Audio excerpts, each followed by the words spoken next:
الضوء الأحمر اللي بيظهر كل ليلة كان في شقة في حي شعبي في القاهرة. شقة قديمة جدا، دايما الناس بيسمعوا عنها كلام غريب. شقة كانت دايما مليانة أصوات في الليل، والأضواء اللي بتطفي فجأة وتشتغل من غير سبب.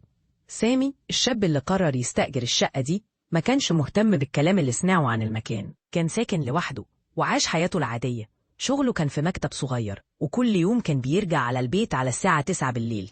أول يوم قعد فيه في الشقة حس بشيء غريب.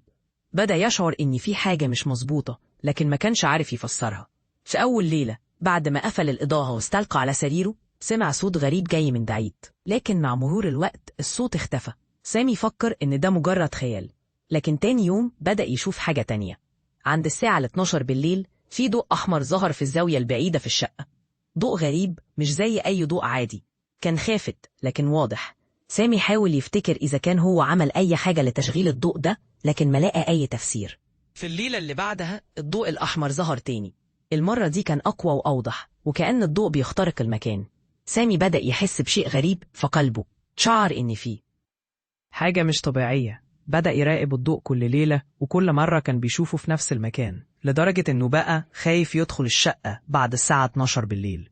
وكل يوم كان بيشوف نفس الضوء في نفس الوقت، لكن في ليلة من الليالي قرر يدخل للزاوية اللي بيظهر فيها الضوء. سامي دخل الزاوية بهدوء، وكانت المفاجأة الضوء ما كانش بيجي من لمبة ولا من أي جهاز كهربائي. الضوء كان بيجي من مرآة قديمة، مرآة كانت مغطيها طبقة من التراب.